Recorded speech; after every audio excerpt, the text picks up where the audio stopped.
Hello, you can hear me all right? Okay, good morning, and a warm welcome to you all. Let me also use this opportunity to welcome all our listeners online from the African continent and elsewhere in the world. This is a particularly busy week in the nation's capital. We know that you have so many events going, but you chose to join us.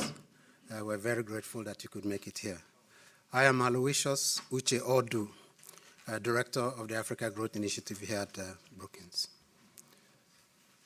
In 2008-2009, the world was ravaged by food, fuel, and financial crisis. Looking back, it seems like an eternity since that particular period in time. I think we'd all agree that we had a much more coordinated world at that time than what we currently have today. We recall the G20 and the G8 meeting in London, basically urging multilateral development banks, regional development banks, to act counter-cyclically in order to tackle the global financial crisis and at that particular moment in time. In Africa also, under the auspices of the African Development Bank, central bank governors and finance ministers, as we have here today, convened in what was then known as the Committee of 10. And that committee basically focused on trying to coordinate Africa's position vis-a-vis global issues at play at that time. As a staff member of the African Development Bank, I must tell you that there was a certain we feeling at that time that our central bank governors and our finance ministers were acting in concert and agreeing common positions to basically that are facing all of us across the continent. Today, we have a completely and highly heightened uncertainty across the global economy, and of course, Africa is no exception. And yet, we're not out of the woods yet as far as the pandemic is concerned. There are still many, many people in Africa not yet vaccinated. The Russian invasion of Ukraine has pushed food, fertilizer, and fuel prices higher than we've known in recent times. And global inflation is ravaging, double digit right now, and certainly higher than we've had in the last 4 decades. The aggressive action by the Fed here in the United States, worsening external debt, and for countries around the world, these are really, really challenging times. So during these annual meetings, this week and some of the meetings next week, you'll be hearing a lot of doom and gloom, right? And let's be clear, a couple of things. Africa was not responsible for the pandemic. Africa was not responsible for the war in Ukraine. And Africa is not responsible for climate change. Yet, the ravages of each of these actions will hit Africa hardest. We're bearing the brunt of the rising food crisis, fertilizer, and fuel, as well as the dramatically rising borrowing and debt servicing costs. So what is being done in our respective countries? Because sometimes in this narrative, we read about Africa as if it is one place or one country. Nothing could be further from the truth, because there are really, some might be struggling with debt crisis, but it's not the case that every country in Africa is struggling with this. So we assembled today basically our senior policymakers from across the continent. We have the Central Bank Governor of Ghana, Dr. Ernest Addison. We have the Finance Minister of Botswana, Honorable Peggy Serame. We have the Finance Minister of Zimbabwe, Professor Mthuli Ncube. And we have the Deputy Governor of the Central Bank of Uganda, Michael Atigiego. So we'll basically take a moment to hear each of them, 5 minutes or so, and then I'll turn to, we'll have some moderated questions, and then I'll turn to you. and for any questions or comments you may have. And if time allows, we will reach out to our online audience and see if they also have questions they want to express themselves. So without further ado, let me call on you, Ernest. Do you go first? Okay, thank you very much, Aloysius, for this opportunity to speak here. I think that we are having these meetings at a very difficult time with one shock after shock after shock. You've described them. Back at home, we had to contend with the pandemic. And if you recollect, the policy measures that governments across the continent implemented essentially impacted on the fiscal policy regimes, spending more, stimulus programs, at the same time giving businesses tax waivers in order to accommodate the shock from the pandemic. And then on the monetary policy side, we also needed to, in a sense, accommodate businesses and extend loan repayment periods, moratoria, reduced, capital requirements for banks, reduced the capital conservation buffers. We reduced reserve requirements for banks and also reduced the policy rate. And just about the time that we were coming out of this pandemic, by the way, all of these measures helped, in a sense, to moderate the impact on growth. In Ghana, we recorded a growth of about 0.5% for 2020. So just at the time that we were getting out of this pandemic and we were expecting to see higher growth in 2021, we started having these other global problems. In Ghana, we had gone through a very difficult period with the public finances. Our bonds were trading, with very large spreads. We ended up with downgrade in the credit ratings for the country. And then, we started seeing inflation also picking up. So I can see my finance minister walking in now. Ken, I think you can come in front, right here. So I'm describing the difficulties that Honorable Minister, welcome. Yeah, that you had gone through trying to address the issues of the pandemic. And then, just when all of that was over, we had these ratings downgrade. And in November of 2021, we had to tighten policy because we saw that the inflation rates had started to pick up. But then, just in the following year, this was in January, February, we had this downgrade come through. And then the Russian-Ukraine war with the impact on fuel prices and food prices, which complicated the inflation problem. So we have had to contend with very high inflation, currency depreciation, all of that, translating into more pressure on, the fiscal and macro framework that we had put into place. And then the downgrading of our economy, in a sense, locked us out of the capital market. So we find ourselves in a situation where we have all these net outflows in terms of debt service payments at the time when you're not able to, borrow money. And this really has been the situation that we are currently dealing with continued, depreciation of the currency, inflation going through the roof. The latest number is 37%. And the debt sustainability has become an issue, and we are in current discussions with the IMF on how to deal with that. Yeah. Right. Thank you. Thank you very much. Honorable Sarame.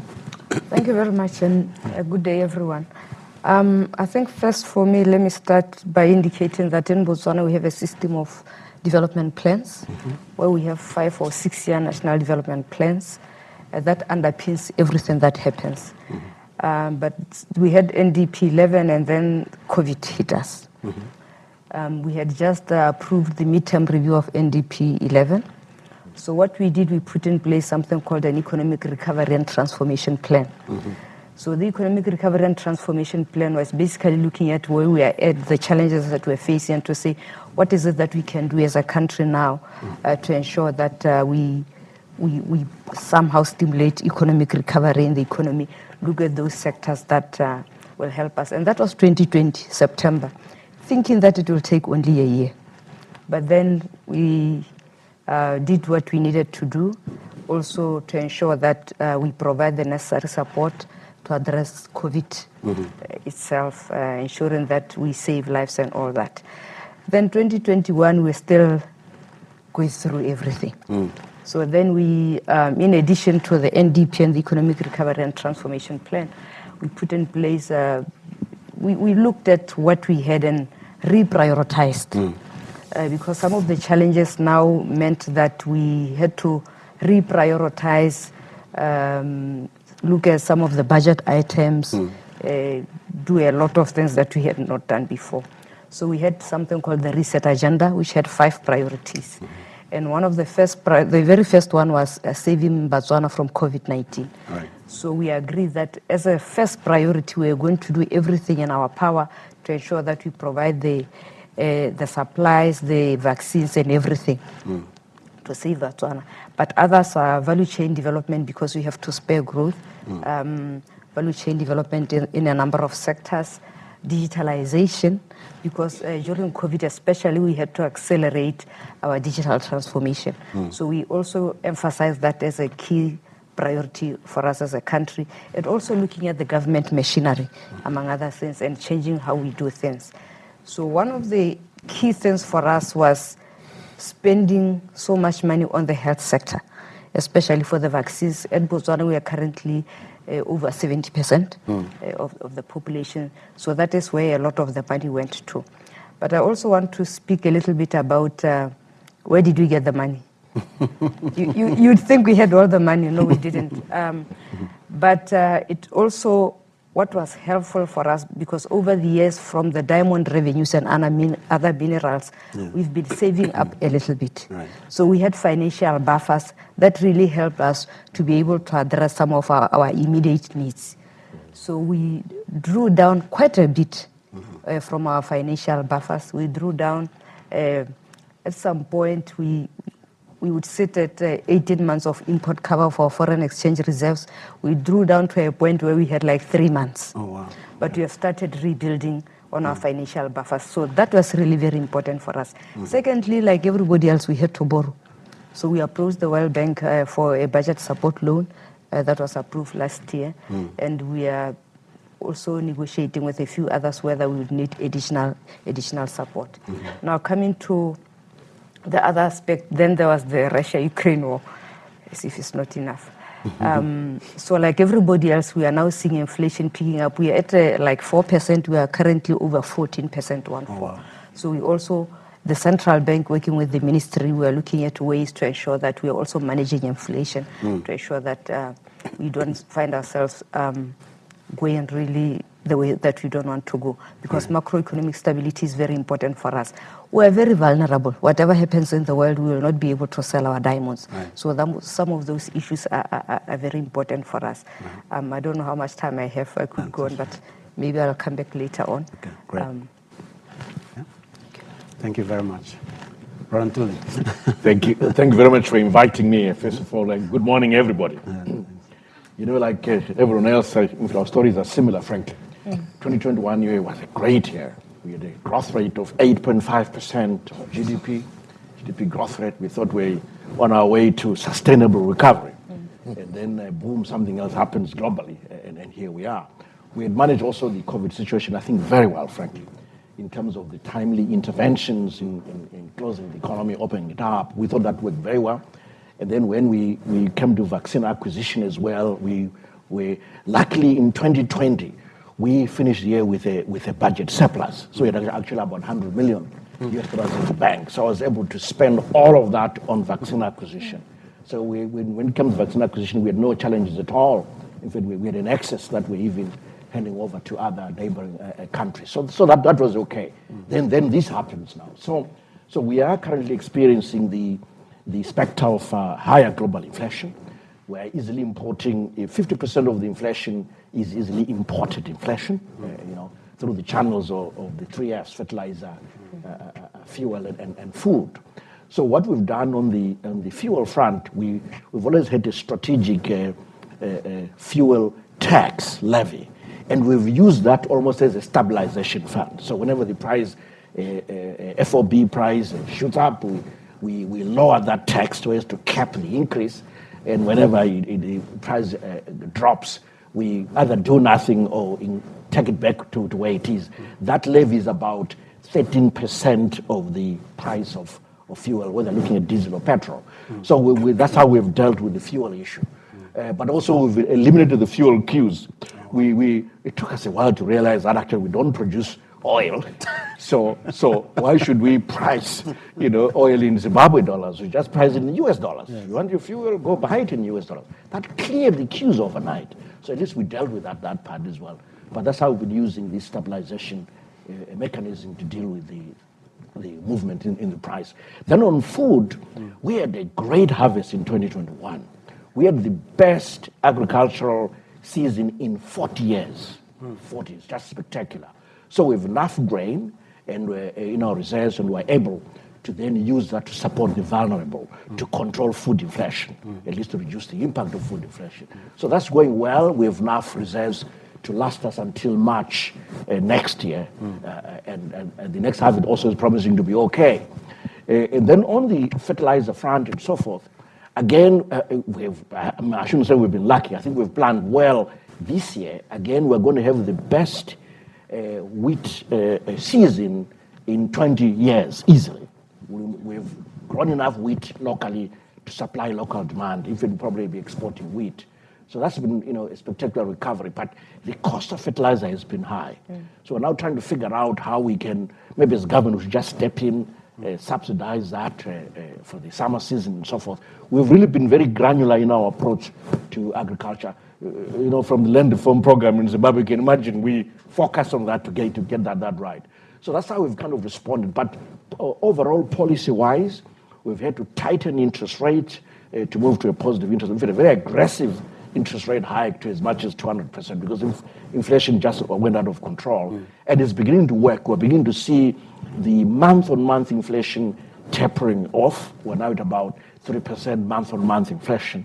The annual is still above 250%. Because we're coming from a high base of about 40% inflation already, then it just took off. So we think that's working well.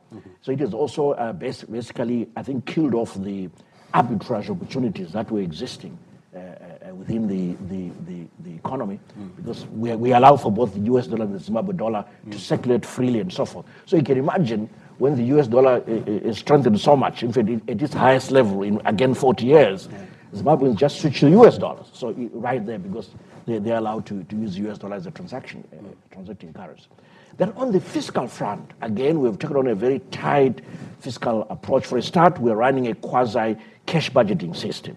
We spend what we collect, basically. A little bit of borrowing domestically so that we don't monetize the deficit. But also just dealing with government contractors to make sure they stay within reasonable limit when they supply services and widgets and goods to government, and not to fleece the government. We've been very tight on that. It is working so far. We're happy with the response. So our expectation is that we will finish off the year with economic growth at about 4% or just above 4%. Into next year, we've already priced in the global downturn in terms of its impact on commodity prices. We think we'll end up in 2023 December at just below 4% GDP growth. That's how we've responded to the situation. But it's not easy, and but it's like that everywhere. The whole world is in a similar situation. Thanks very much. Great, thank you. Michael, any thoughts from Uganda? Yeah, thank you so much, Aloysius. And first of all, thank you for inviting me to share thoughts on this panel. And a very good morning to all of you, and good afternoon, evening, wherever you are listening. I think the story is the same, the causes and the impact, as has been told in the case of Ghana, Botswana, and Zimbabwe. So let me just look at the impact and what we've done in response. Prior to the Russia-Ukraine conflict, inflation in Uganda headline was 2.7%, core was 2.3%. So long story short, as at September, our core inflation had gone up to 8.1%, and the headline had just touched 10%, something we hadn't seen in over a decade. The last we had inflation around there was in August 2011, 2012, right? So that's what has happened. So now what have we done? We have tightened monetary policy, so tight. We've changed the central bank rate from 6.5 is now 10%. And we made sure that there's no excess liquidity in the system. What was happening was that as a result of the COVID-19 impact, we availed a lot of liquidity to the financial system to support recovery. Then this turnaround just came. Yes. Right, inflation just came. So we need to remove all that liquidity from the system immediately because it was feeding into the foreign exchange market. We have a fully liberalized capital account. The presence of the offshore players in our domestic market is so significant. The moment the advanced countries' central banks move their rates, you see the impact on the exchange rate. And when you have a lot of structural liquidity, then you're in trouble. So the first thing we want to do was to get rid of all the excess liquidity in the system. And that kind of like brought stability in the exchange rate after we had allowed it to adjust for the deteriorating terms of trade and then the reversal of the capital flows. So the exchange rate depreciated by about 7% in this short period. Now, what was happening? Because of the rising global inflation, because of the depreciated currency, and because we also had a situation where, unlike in Zimbabwe, the drought conditions were very bad in the case of Uganda. And as I talk right now, the food crop inflation for September was 21.6%, notwithstanding the fact that the headline was just about 10. So that combined, right? And the government, the fiscal policy of the government was that there was not a single cent on any subsidy. It was a full pass-through of all this impact to the domestic price level. But notwithstanding that, our inflation is just about 10. So it means we had a lot of work to do on the macro to make sure that the inflation does not rise. And we're hopeful that going forward, this is going to peak in the first quarter of next year. So if you were to ask me, what are the key lessons that we're learning from this? I think we need to build resilience as African countries, build resilience. Because all the shocks, like you correctly observed, were imposed on us. We are just innocent bystanders. So these shocks are going to keep on coming. So if we don't build resilience going forward, we will remain victims. So how do we minimize victimization? We need to build resilience. So in the case of Uganda, the government has decided that they are going to, first of all, enhance local production and value addition. Now, that local production and value addition is going to lead into some form of import substitutions, all right, because you can be producing some of the products locally, and then you're also going to diversify the export base and take advantage of regional trade, EAC, African Continental Free Trade Area, all right? And the impact of that is you'll have more foreign currency available in the country so that these narrow and shallow foreign exchange market that sneezes whenever the offshores move, you mitigate that. And if you can stabilize the FX to a large extent, you are containing the impact of imported inflation to your economy. So I think that is the key thing. Then most importantly is the aspect of climate change. Because Uganda does not import food. But unfortunately, it is rain-fed dependent agriculture. So whenever there is a change in the weather, there are floods, there are droughts, you see it in the price level. So I think we need to ensure that we pursue a climate change adaptation agenda So government is now very serious on that in terms of raising awareness and putting in place measures to ensure that climate change is less responsive to agriculture through irrigation, because we have so many water bodies, right? But we just cannot do irrigation, all right? So the first thing that the government is trying to do is that everybody who's on wetlands get off, so that we conserve the water catchment area to enable us to undertake irrigation. And then at the central bank as well, we are now pursuing, we have a very clear agenda on operationalizing the risks of climate change in our work.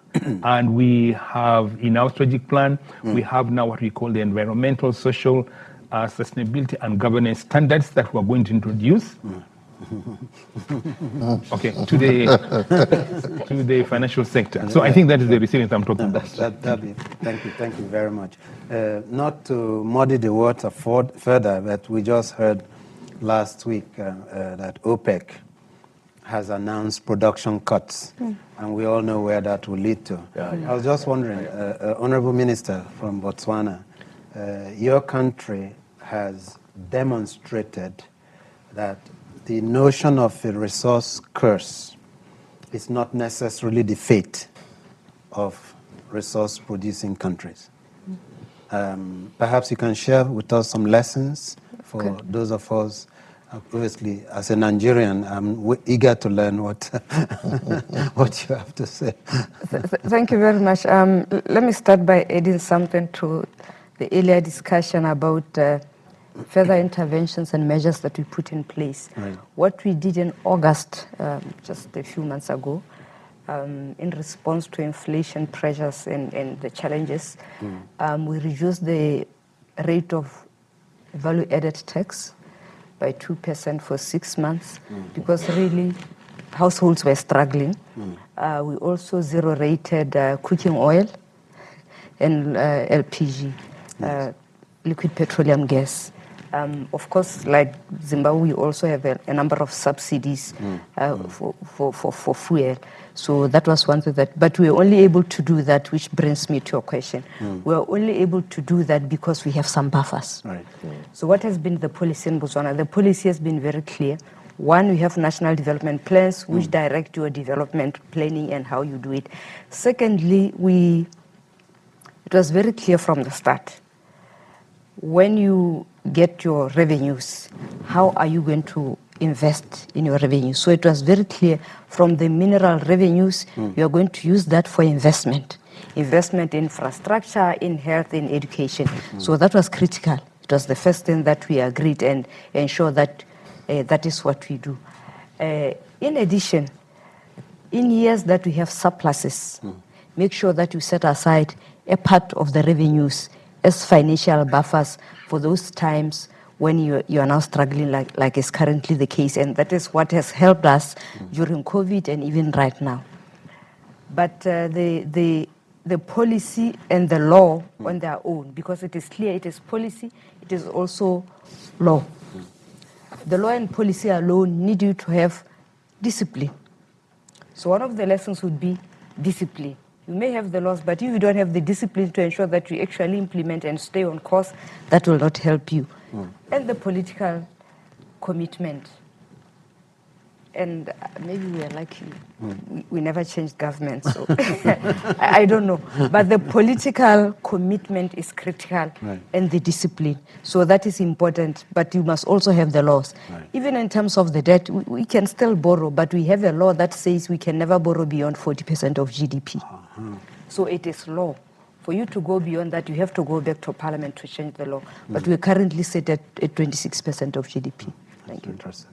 As a newcomer to the oil business, any lessons from what you just heard from other producers? We were very careful, in Ghana when we discovered oil. And I think we learned the lessons from your country and other countries such as Norway. Right. So Ghana dealt with the issue, in my view, relatively well by having a strategy and also designing, very transparent processes If you look at the Petroleum Revenue Management Law that was established at the time, it allowed for the creation of a stabilization fund, so that in times when the oil price was high, you could set aside some of the resources in the stabilization fund, and then the government is allowed to withdraw from this fund when times were difficult.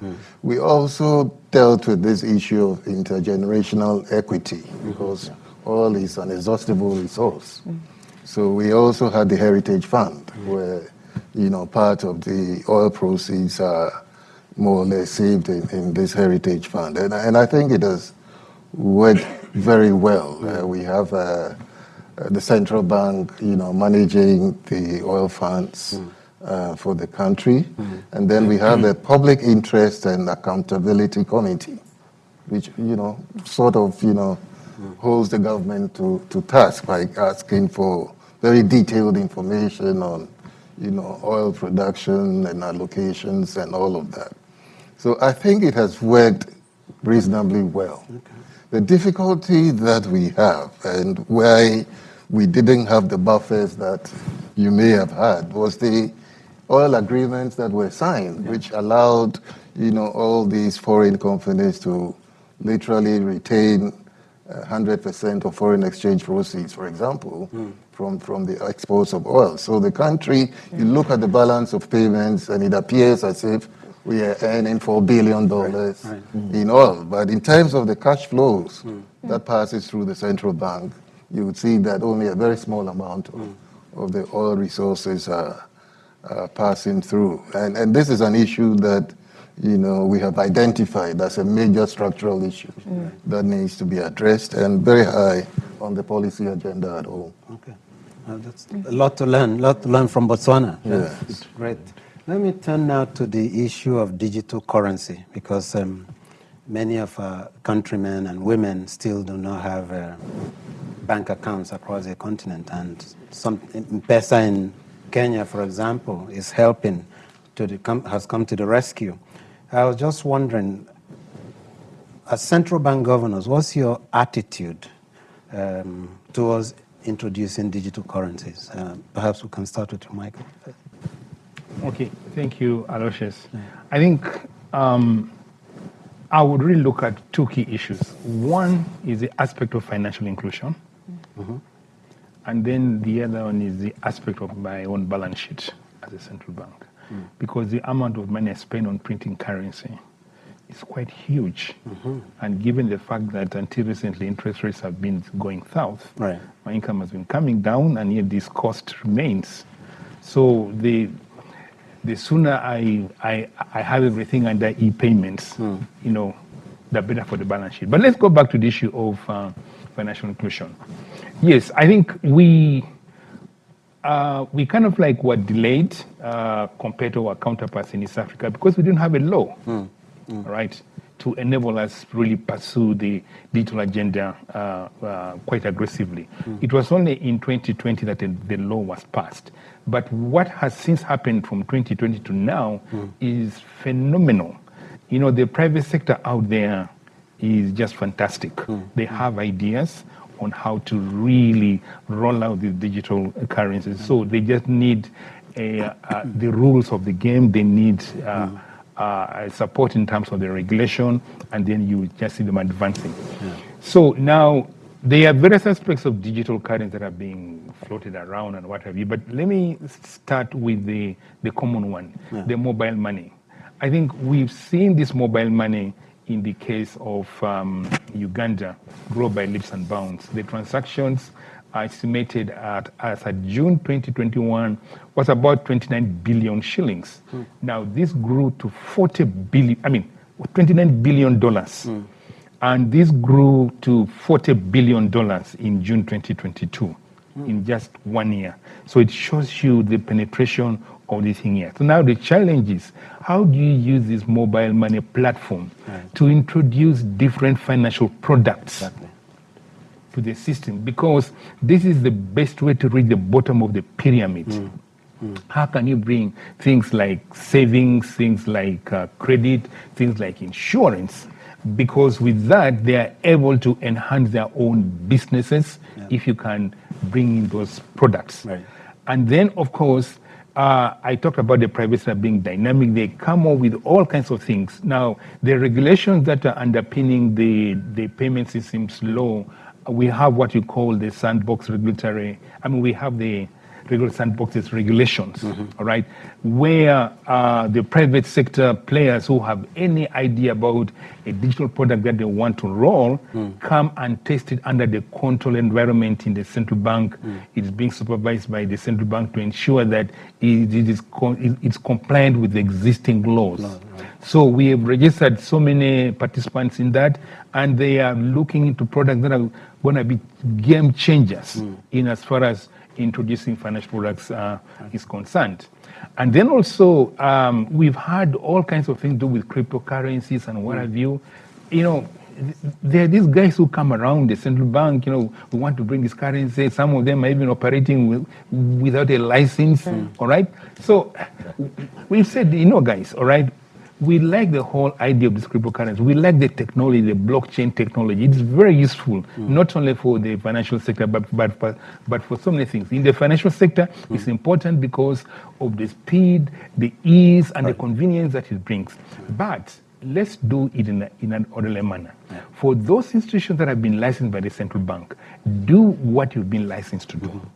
First and foremost, don't bring in other products like cryptos if you're not being licensed to do. And then we also warn the public, out of abundance of caution, that because of the anonymity of some of these players, you better be very careful about your money. You can lose it, so you have to be very careful. And then also, we don't want to kill these very brilliant ideas. So if you have any crypto kind of thing, all right, you come under the regulatory sandbox. We test whether your product really meets the existing law. And if the product is likely to bring more benefits to the system and the law doesn't allow it, how can we change the law? All right, so that you do what you want to do. So we're not throwing them away, all right, but we want them to operate in a good in a good way. And then, of course, also to further promote the agenda, we are now into our second national financial inclusion strategy. The first one has just ended. So we're drafting the second financial inclusion strategy, and the aspect of digitalization is quite key in it. So that's how we're looking at the central bank. I was looking at you. You were about to flag your thing. So I'll leave it there. Thank you very much. And Ntuli, you wrote a brilliant piece in our Foresight Africa 2022 on this whole issue of digital ID. Could you update us where we are in Zimbabwe now with digital ID? Yes, we are making a good progress with that. Yes. We realize that really it's very important to have almost a one ID number per person, per entity. That will also become a tax number as well.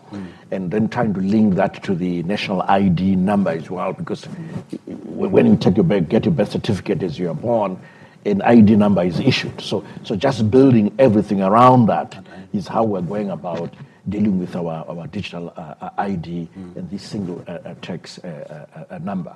So we are making progress, but we're not quite there yet, but we are making a good progress. And then maybe the thing to add perhaps on the issues around digital currency, that for us, digital currency has been a huge solution.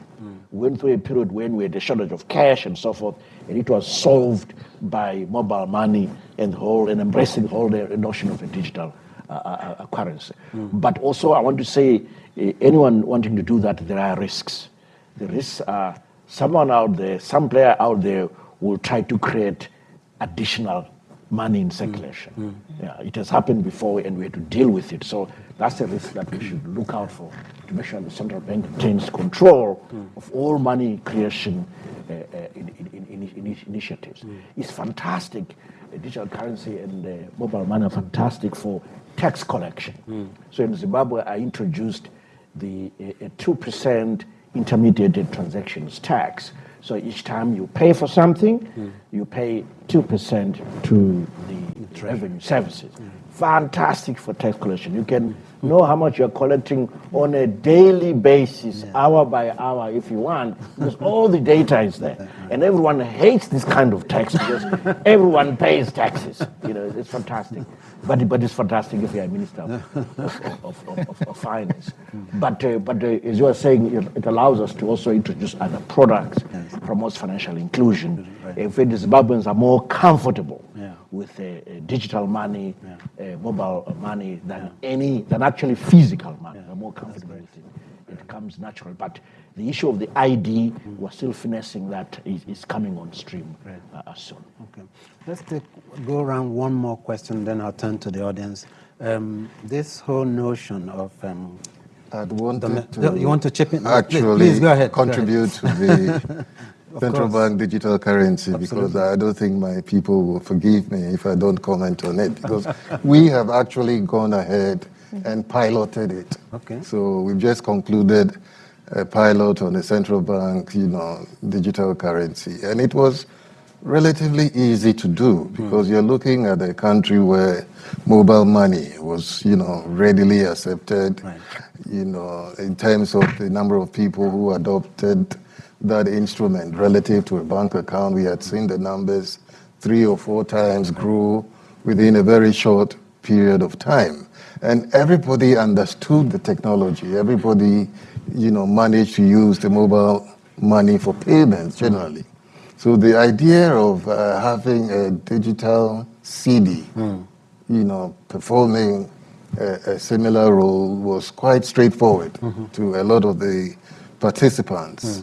So we are in partnership with G&D. They are the technology partners. We, piloted this in the rural area of Ghana, somewhere in the western north of the country, and the participants were given tokens, both in the card form and even on the mobile form.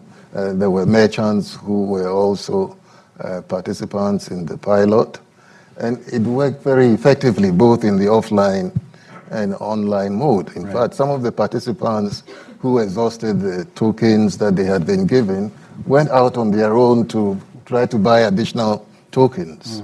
I think one of the findings for us was the fact that because this was central bank issue, there was a lot of trust in the payment instrument. So for us, the role of the central bank being in charge of, a digitally issued currency plays an important role in terms of the acceptability. Right. And our digital development has been, sometimes we think that we are ahead of Kenya in this process because we've gone very far. A lot of digital products, digital savings accounts, digital credit. Yes. People are using, digital means to pay their utilities, everything. And the issue of, government services, social payments, on livelihoods, almost all these types of transactions are being done digitally. The opportunities are enormous. Right. The only problem we had was an attempt to tax mobile money last year because the government was very desperate for revenues, and that hasn't worked very well. 1.5%. That hasn't worked very well because the amount of money that we thought we could mobilize by taxing mobile money didn't really come out, very well. The trick is to build in exemptions. Yeah. So, for example, don't tax the pensioners. Yeah. It's a sore point. So, and announce that we will not touch the pensioners. Like a politician. There are certain tricks you have to play to get it through Parliament. And that's the trick. Yeah, sure. And Peggy, I know that your president is one of those African presidents, very gung-ho on technology. How are you now is it in your country? We have a digitalization strategy for Botswana. Right. Where we'll be connecting all the villages in Botswana. Wow. 500 to the infrastructure, because how do you do that when you don't have the infrastructure? Right. So this financial year alone, Yes. we'll be connecting 200 villages. Well, Botswana is a small country, so 200 is a lot for us. So that is that. But also during COVID, a lot of services now, people realize there are so many opportunities for us to provide services online. We also saw the private sector, and especially the youth, developing products that help us really to provide some of the services. So that is an area also as well where we are growing and growing very fast. Okay. In terms of the central bank and digital currency, it's right now we are still learning. We're in discussions with a number of people, but of course we might be aware we are part of the SADC payments settlement system. So we are looking at whether the continental payment settlement system, whether we can join, but we're at a stage where we're still in discussions and learning so that whatever we do, we're very sure that we're on the right track. Right.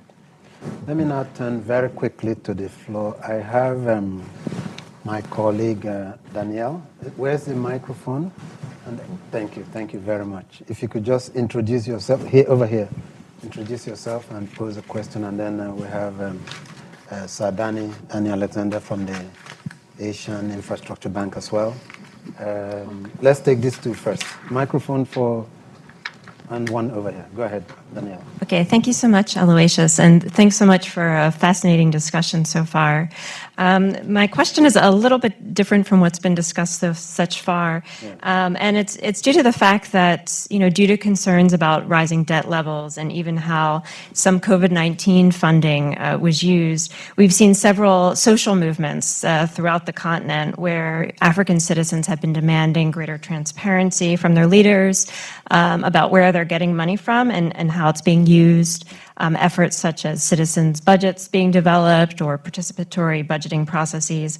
So I was just interested what efforts your ministries or central banks have been considering to improve transparency around the budgeting processes and accountability for results. Okay, fantastic. Thank you. Shall we take that? Yes. And then we go to Dan. Yeah. Maybe I could shoot said budgetary process, which is fiscal. Finance. It starts with a budget strategy paper. In Zimbabwe, I've just issued one now, which really defines the strategy that the government will be pursuing over the next 12 months in harvesting resources, harnessing resources, then deploying those resources. Also in line with a 5-year strategy. Zimbabwe is a similar strategy as Botswana. In fact, we also run on these 5-year plans. That's where it started. Then that document is then used for public engagement. So public engagement within government, through the Treasury doing that, but also right across the country. My deputy minister is very busy right now, doing all manner of town hall meetings right across the country, consulting on the budget. But then also, the Parliamentary Committee on Budgets and Finance does the same. They also conduct consultations with the public and so forth. That is in the budget creation process. Then it's followed by the second stage, which is now a retreat between a Minister of Finance and the parliamentarians, the representative of the people. We do a 5-day retreat. If it varies between 3 to 5 days retreat, usually away from Harare, from the capital, so everyone goes away somewhere else. And then we go through, the entire proposed budget area by area, defense, infrastructure, health, everything, area by area, and really begin to craft something as we do that. Then eventually the budget is put together, then presented to Parliament. You're right, that is important to have what you call a citizen's budget. It's a very simple version of the budget, then which you share. We do that. Every other country is doing that now. And also make sure that it is also in the vernacular language, not just English. It's also in the vernacular languages is also done like that. Then we do further disseminations of the simple budget to the citizens to explain what we're trying to do for them. What is also critical is then to update the public on budget implementation processes. How is that going once you've started implementing the budget, and try to communicate as clearly as possible? That's what I can say about the process. I mean, we've got the Open Budget Survey rankings that have come out. I'm happy to say that Zimbabwe is now ranked number 3 after South Africa, Benin, and then Zimbabwe, then Uganda. I know the sequence. Then Botswana. The sequence because we are number 3. Very good. If I may quickly comment on that, and very similar in terms of the process. We also have a budget strategy paper, then we engage with different stakeholders and government and even the public. But in there, we are agreeing on what are the priority areas for next year's budget. Right. Then it goes through Parliament like that. But what is also important is oversight during implementation. We have oversight bodies, including committees of Parliament. We have Public Accounts Committee, where the different ministries have to go and account to Parliament. How did you spend your budget? And they go through everything. Right. We even do that for state-owned enterprises. So I think the process is somewhat the same. But also what is important is for the people to, really for you to simplify. A budget is not easy. Some of these things are very complex. So the important thing is to simplify it for the ordinary citizen and take them through that. We also spoke to a little bit about the debt levels. As I indicated earlier, in Botswana, we have a law that says we can't exceed 40% of GDP. And whenever I have to go get a loan, whether it's the World Bank, whatever, I have to go through Parliament. So that I have to say, what are the terms of the loan? Are you sure that you are still within the parameters? And I have to keep on reporting to Parliament, this is what we did with the loan, and this is what is going on. Right. Thank you. We don't have it easy as ministers of finance. So, Danny, yeah. Thank you very much. Danny Alexander from the Asian Infrastructure Investment Bank. And the fascinating conversation, in a sense, the first part about the current crises and the impact, and the second part about the importance of connectivity and digital infrastructure, particularly for both resiliency in financial systems and in. I'm a former chief secretary to the Treasury in the UK, so very much empathise with the last round of comments. For AIB, we're a relatively new multilateral development bank. We now have 20 members in Africa, and we're focused on sustainable infrastructure, particularly digital, climate-related connectivity, but also in the last few years, obviously turning much more of our attention and resources to crisis response. And so we're very keen to build our business also among African members of the panel. I'm very grateful to Ghana for joining the AIB. Others are welcome. But sort of keen to know how you see the role of multilateral development banks, both in helping to mitigate the impacts of the crises that you described at the start, but also helping to build the kind of infrastructure that you referred to in the second part, as a kind of key to future development and sustainability. Thank you. As a product of multilateralism yourself, Ernest, do you want to take first, and then we'll go to Professor?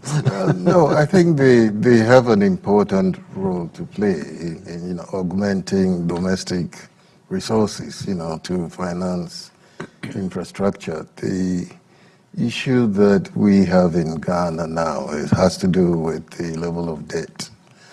And right now, that is really on the top of our agenda. And if you look at some of the discussions that we are having, it looks like the debt perimeter in terms of the restructuring will have to exclude multilateral debt. So the burden on the side of the multilaterals really is not shared.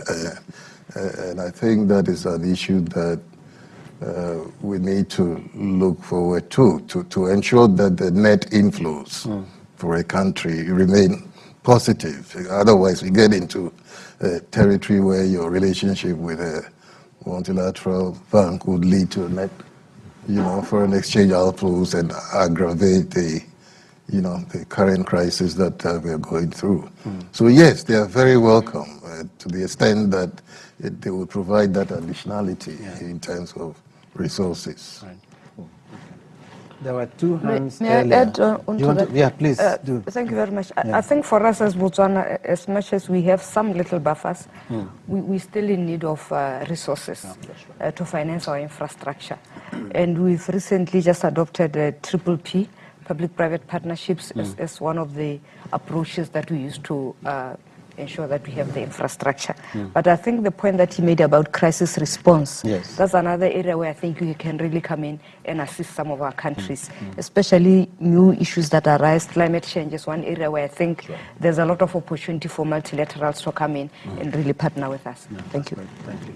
You had your hands up and you had your hands up. Let's take those two and then come back later. Time allowing. Yeah. Okay, thank you very much. I try to be as fast as possible. Really, Who you are? Tell us. Yeah. yeah, my name is Guy Joken, and I'm the head of UNESCO USA, which is a civil society part of UNESCO. Right. So my question goes to the first construct is that we had one country, Ukraine, that had a problem, and then the whole world is, is starving, right? We have 54 countries in Africa that is capable of feeding the world, feeding itself and feeding the world.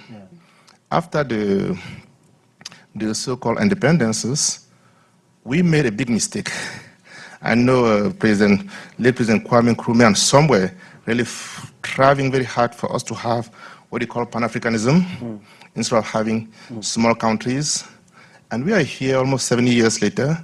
One of the things I heard, I didn't see any coordination. We talk about these currencies. If we go different routes again, 100 years again, we're going to be here again because this one will be going there, and the people are suffering. Right? What are we doing to really not only seize the opportunity, we have the capacity of really feeding the world. What are we doing to provide opportunities for those the farms, the countries like Guinea, where people produce food, it doesn't get to those who need it. So I would like to know what exactly are we doing to seize this opportunity? How are we doing to work together? Because if we continue the same thing, I don't know where we are going. Thank you very much. Fair question. Thank you. Let's turn to the two food baskets of the continent, Zimbabwe and Uganda. Let me start. So I did say that last year Zimbabwe had a bumper harvest, for example. The best season for agriculture in 40 years, since independence, in fact. And this year we've done it again for wheat production specifically. Last year it was overall grains. But how have we done it? Basically, we've taken a value chain approach to intervention in agriculture, which is start with the productive assets in the first place. And we're still perfecting some things there. So, but start with a water supply. So we've invested massively in dam construction. Zimbabwe easily has 10,000 water bodies across the country. We are not short of water, absolutely. So that's where it starts, dams. Then you have to invest in the conveyancing of that water, which is irrigation. I've just spent part of the SDRs from the IMF investing in 18 irrigation schemes across the country, 2 per province, all evenly distributed. So start with that. Then once you've done that, the next stage is to then give the farmer some skills. So we've changed our agricultural extension services into business advisory services. That farmers must realize that agriculture is a business. It does some part-time social activity that everyone can do by telephone, except on the 2 days that are called weekends. So that's also critically important. And then for social protection, we have what we call a productive social protection program and a commercial program. For productive social protection, we give free seed, we give free fertilizer. That's to protect the vulnerable. But then on the commercial front, again, we make sure that where we can, subsidize the fertilizer, subsidize the seed, and then they do their thing and produce. But also, you have to deal with mechanization. Because come harvest time, they need combine harvesters. Planting time, they need tractors. So we need to develop a system for acquisition of that equipment so that it is available, it can be used for farming, and make sure that the prices as well, the pricing mechanism is such that farmers can maximize on their returns and payback, and the financial institutions are involved. We had a challenge, we still have a challenge that we need to fix, which is about the sense of title when it comes to land after the land reform program. So we're currently perfecting our 99-year lease so that it is bankable, valorizable, and transferable. We will sort that out. That will enable full participation of banks in financing agriculture. So really, you need that kind of, I think, value chain intervention approach to make sure that we improve our food production. Yeah. But that's just within one country. And then I think his question is about how then do we coordinate as a region, as a continent. Yeah. I think that's where we need to do more work. But we're aware that the various commissioners within the AU are trying to do that. But I think it starts with each country. Yeah. Just getting it right is critical. And I think that we've tried. If anyone wants to know how to grow wheat, come to Zimbabwe. We'll teach you how to grow wheat. Thank you very much. Thank you very much. Okay, very quickly. Very quickly. Michael, I think Professor has really said it very well on the supply side. Yeah. But I think the challenge sometimes comes on the marketing side. Exactly. We've tried regionalism. Take, for example, at the EAC. All right, Uganda is a food basket, right? But how easily can you export your agricultural products to the neighboring countries without incurring non-tariff barriers? There are different interest groups in those countries that don't like competition. Fight back. Because you have a low competitive cost of doing business. Take, for example, in Uganda, we can produce milk, we can produce eggs at a very, very low price. Try to export it to Kenya. It is a problem. We tried with Rwanda the other time. The border was closed. We couldn't export. So I think, first of all, if we're talking about Pan-Africanism, let's talk about Pan-Africanism and remove all the barriers to trade. And then what Professor is talking about here of improving the supply side, we then need to market that so that Africa is able to import from within itself, and become self-sufficient. You cannot be producing a lot of food in Zimbabwe and have nowhere to sell it, and yet one country is starving. They're starving because of non-tariff barriers being in place, or maybe even transportation costs being in place. So I think there is some infrastructure, some policy things that we really need to work on to address your question. No, very much. Thank you very much. And implicit in that, the African Exporting Exim Bank, has just introduced the payment system, basically, which would enable a Ghanaian to import food from Zimbabwe or from meat from Botswana, pay in cedis, and the Zimbabwean receives in domestic currency, completely bypassing foreign currency. How is that payment system? Any experience in your own countries? How is it working? We've just signed up to it. We haven't started using it, but it is most welcome. Because it really removes this intermediate issue around confirming banks and so forth. And that we know that Africa doesn't have large enough banks that act as confirming banks. Often you have to go via a Deutsche Bank or something like that. And I remember in the old days at the AFDB, we actually had to capacitate a few banks in Africa to play the role of confirming banks because the balances were just too small. So what the Afrexim Bank is doing is really helping us a lot, and we look forward to that system working. It will really go a long way. Ernest, you had a... No, we are actually connected. They started with the West African sub-region. So the payment systems across the region, except for the Francophone zone, has been interconnected, and it's supposed to be working. The issue now, I think, is to commercialize it and ensure that the players out there utilize the system. So we've gone beyond the testing phase now, and it's great to hear. Running. Good.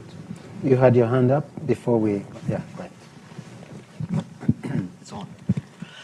My name is Ram. I work in the area of digital services for agriculture. This is just a follow-up question from the Honorable Minister of Zimbabwe, Mr. Novi.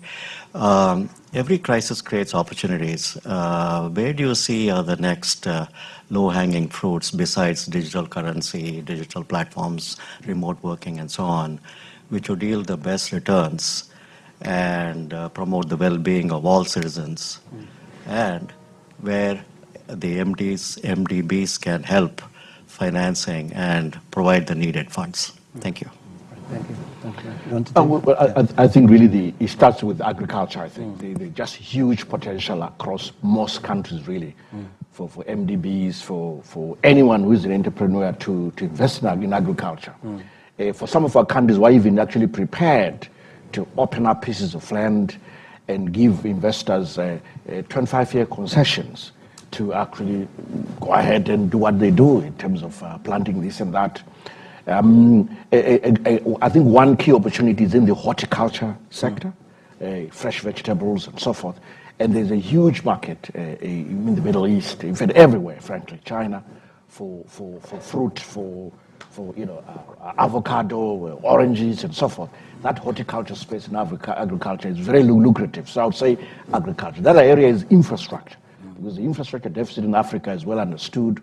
Most African countries are onto the PPP framework now, as the minister said. We have the same. So clearly the private sector could come in there.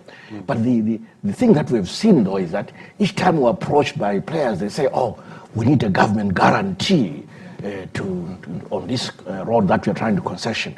It can't be like that. Once it's a PPP, the SPV should take it on the nose, basically. That's the reason why it's a PPP. Not that, again, one wants a guarantee and so forth. We understand it when it comes to perhaps energy, where maybe the power utility, public utilities balance sheet is weak, and you need the sovereign to provide a guarantee on the power purchase agreement, on the PPA. That we understand, that we will do. But when it comes to roads, where the road has been concessioned, you collect your toll fees and all that, we want you to get on with it. But for power, we'll make an exception. So I would say if you look at, again, a good part of Africa, there's good sunshine. The heat units are right. So again, turning to power, solar investment in the solar sector is very, very, lucrative. We think that's really the way to go. But again, we are aware of these demands for guarantees and so forth. Most solar projects will be profitable at, I think 9 cents per kilowatt hour. And I think most countries are able to meet that very easily. So one should find it quite profitable as long as that can be met as a tariff. On currency convertibility, again, we know that investors always want currency convertibility. We're able to offer that. Most African countries can do that. So really the opportunities are there, infrastructure development, in energy, in agriculture, to name a few. Maybe one last sector, Chair, is the area of health. In terms of private hospitals, COVID has taught us a few things and showed us that really we need to invest more in this sector. It can't just be government. We need to see more hospitals. I mean, India has done very well as a global referral health hub. Dubai now is beginning to emerge, likewise South Africa to an extent. But there's no reason why each of these African countries can't develop a first-class, 5-star health sector which is privately owned. It's possible. So I would also highlight investment in healthcare that way. Thank you. Before we go back to the audience, in a way we've skirted the issue a little bit of domestic resource mobilization, which remains stubbornly low on the continent, so average about 17%, with the exception of the Tunisias, the Morocco, Seychelles, and Mauritius. We basically are it ranges from 6.5% of GDP, to about 22, with the exception of these other guys I mentioned. Why is this so difficult? I mean, we now know once the war is over in Ukraine, ODA is already under challenge, severe. With the reconstruction boom and the refugee crisis, more challenges to ODA. So it behoves us all to really focus on this, raising money internally from home. Any thoughts on how we can actually do better and up those numbers? I think for us in Botswana, it's yes, we can broaden the tax base, but only up to a point. You need the economy to grow for you to be able to generate more revenues and to be able to collect. Where we have the greatest challenges, inefficiencies in collection. So that is the one area for us, inefficiencies in collection, that we are addressing to see how we can improve the efficiency. Because even with the current rates and everything, if you could just improve the efficiency, there will be significant improvement in terms of how much we are able to collect. Any thoughts? Yeah, a few things. One is, I think that we sometimes offer too many tax exemptions to attract investors and so forth. I see it in the mining sector, for example. Overall, we just got too many tax exemptions. Some of these ought to be suspended. Frankly, when you see a project and you are trying to calculate the internal rate of return, the IRR, and it's largely driven by a tax exemption from the government, then it's not a good investment. No. Because it's not about the project, it's about the government giving up something, donating revenue to a private player. So dealing with tax exemption is one area. And then the other one is informality. Informality makes it difficult to collect taxes. So one of the things that in fact, let me highlight two things in Zimbabwe that we've done. One was the 2% tax I just spoke about, which whether in the informal sector or not, as long as you are using some digital means to pay, you get taxed at 2%. So that has helped us collect taxes. But also a year ago, I introduced a location tax for the informal sector.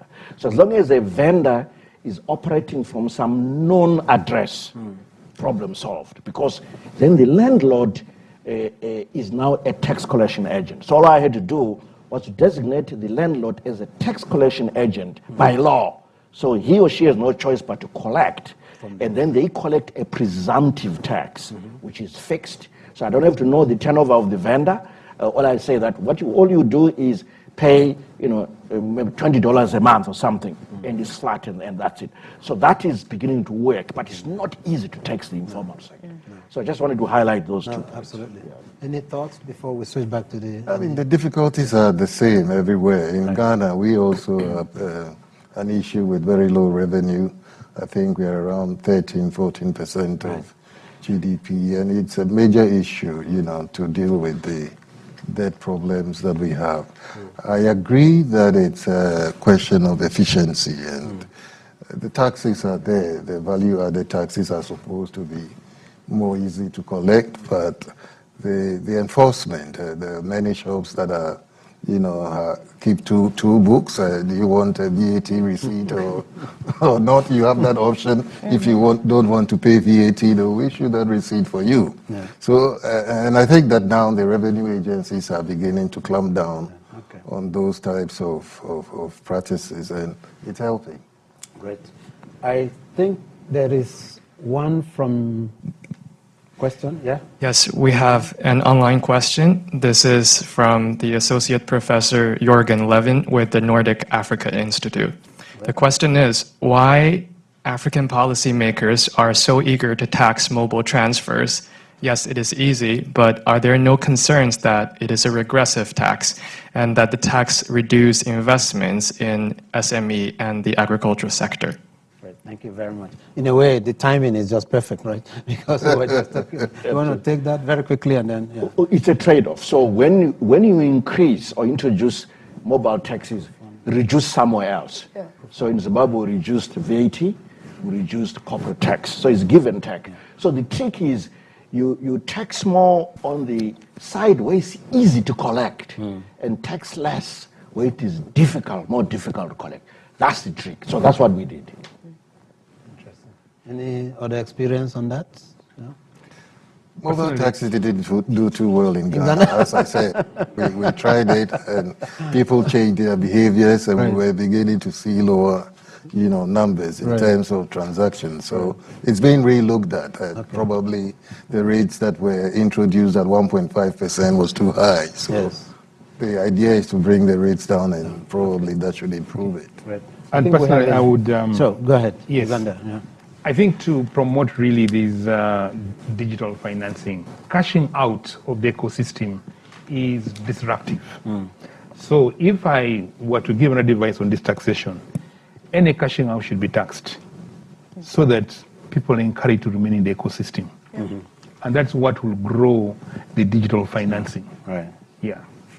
Okay. The microphone, young lady over there, and then these two guys, the lady in red, and then the gentleman in front of him. Yeah, right. Thank you. Hi. Good morning. My name is Rachel Keeler. I work for Dahlberg Advisors here in DC. I have a question to all of you.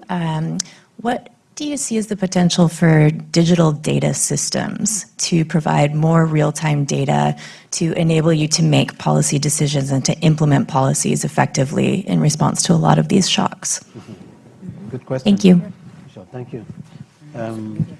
Botswana, you want to? I think it's given. Right. It's something that we've been looking at to see how much government should be involved in that space, or whether we can just bring in the private sector. But certainly it is a requirement for us to be able to move.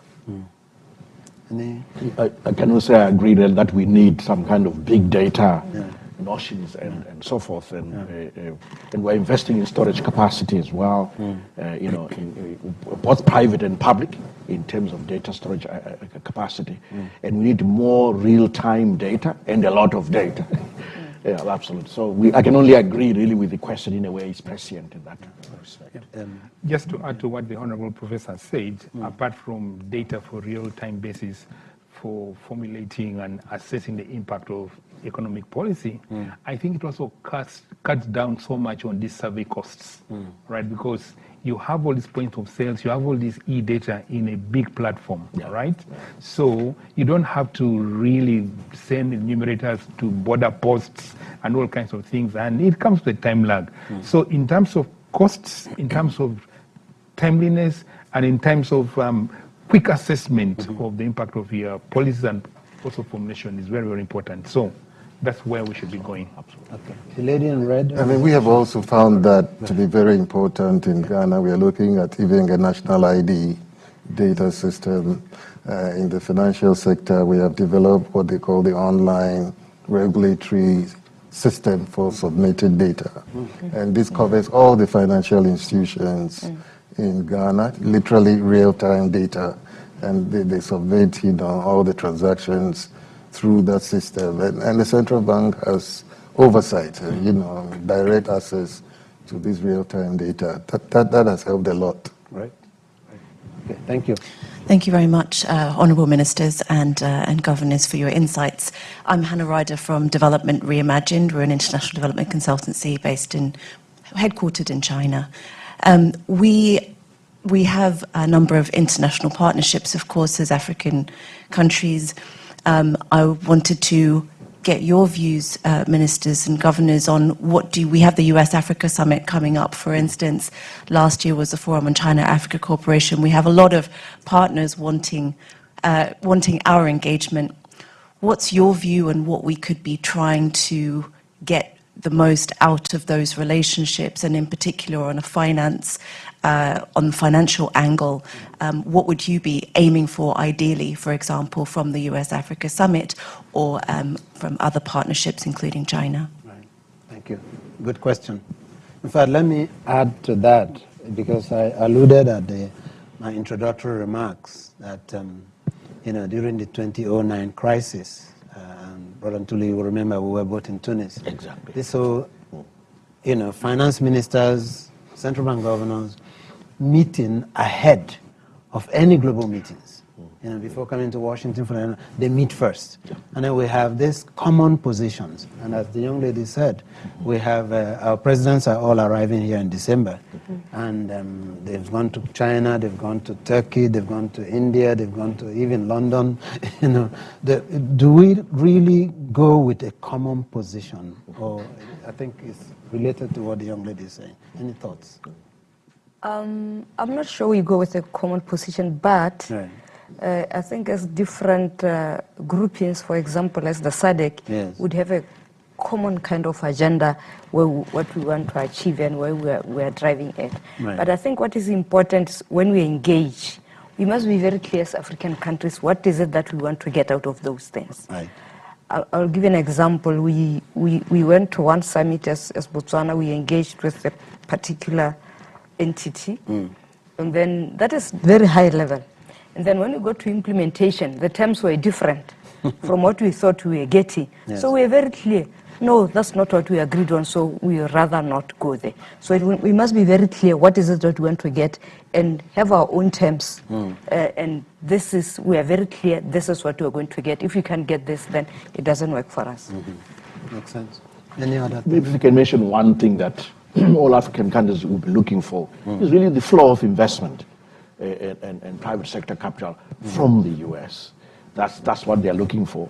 But also they're looking for just not being punished should they For some of them, some of the countries, if they've got stronger ties, maybe with China, maybe with Russia, with some other country and so forth, they just want to welcome everyone. Yeah. And I think they want to send the message to the U.S. that they welcome the U.S.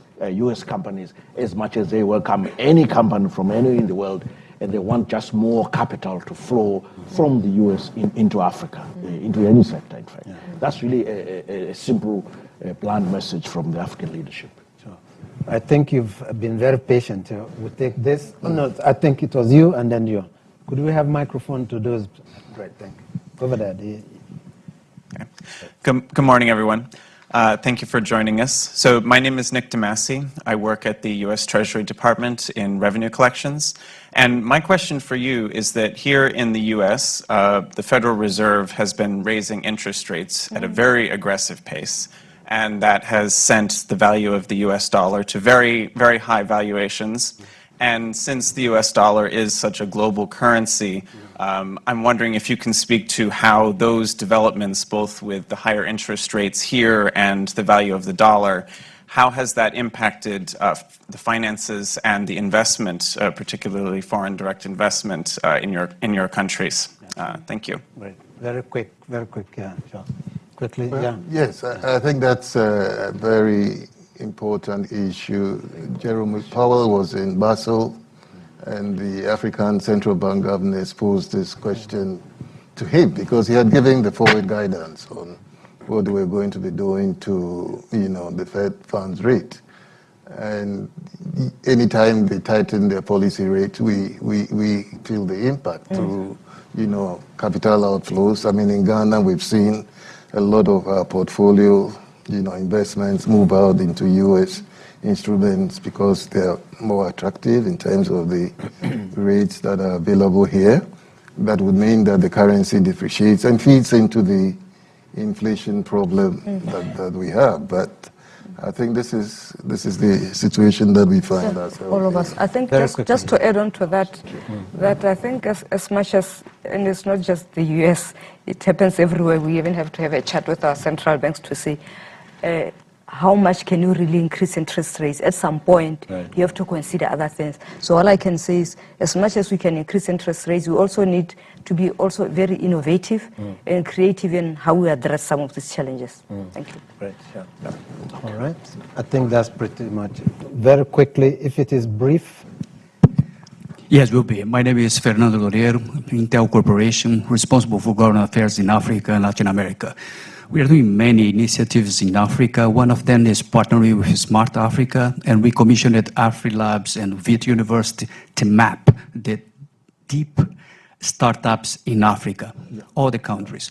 What they are doing, what kind of innovations are being developed there, what kind of verticals they are working with, the ecosystems there or not.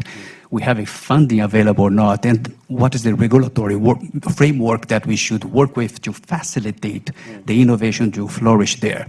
Our belief is that Africa can leapfrog this, right? So there's an advantage. They do not have a legacy that flow these possibilities to increase and play a big role in the economic environment there. So does it resonate with you as a kind of the right approach to do, and any other guidance that we should offer to companies like Intel? Thank you. Very quickly. It resonates completely. Okay. We like the idea of Intel supporting innovation hubs in Africa. Right. We're trying to do the same things as government, and we thought that the private sector is missing in the room. So if there's Intel, that's perfect. That's a great partnership. Okay. Help us create those entrepreneurship ecosystems in innovation, which is where you are. And that really allow us to tap onto the talent that we see in the innovation space in the whole of Africa. So we look forward to more interactions going forward. So to bring this to a close, I would like to ask each of you one word or two. At the end of these annual meetings, what will success look like for you? Let's start with Michael. Yeah, thank you so much. I think my take is that we have this need to continue with macro economic and financial stability, because if we lose that, we are headed to the rocks. So I know there are concerns about the rising interest rates, but we need to rein in inflation. The cost of delaying to rein in inflation is much more expensive than doing nothing at all. And then secondly, we've talked to a number of the private sector players, particularly fund managers and everything. We've explained to them the economic conditions in our countries and what have you. So we hope that they are going to continue investing in our countries. And then finally, the aspects of capacity development, I think, are very key. In emerging areas, there's so many emerging areas that are going to affect the mandates of central banks. For example, the issue of fintechs, climate change, the issue of cybersecurity, the issue, there's so many things that are going to affect, the method of the central bank. So what kind of capacity development do we need to prepare ourselves? All right, and then the whole aspect of innovation to take advantage of the technological developments. Julie, success for you? Two quick things. One is just sharing information with other policymakers, learning from them, sharing experiences. You learn so much, even just from this panel of us four. Already we can see where we are relative to each other, and I'm learning a lot. Secondly, we're about to go into the market to issue a bond. So we're talking to a few investors. If we can get some, coming out of interactions here in Washington, the better. So two quick things from me. Fantastic. Thank you. Sister Peggy. For us, I think for all these areas, be it food crisis, climate change, I think as the global community, we need to agree on very specific interventions of what needs to be done by whom and by when. So that's the first thing. For Botswana, there are a number of engagements that we're having. So hopefully I'll be able to carry back home some results for follow-throughs in terms of investments in areas of partnerships. Right. Thank you. Ernest? Well, I think we've heard it all. I mean, the challenges are common across our countries. And for me, I think that going from here, the need to collaborate and have forums where we can, share experiences and learn from each other will be very critical. And I like the idea of what was done at the African Development Bank prior to meetings. If you could bring policymakers from Africa together to take a common position, and then present these issues to the global community. Thank you all very much. On behalf of Brookings, thank you all for coming. Our special appreciation. Thank you.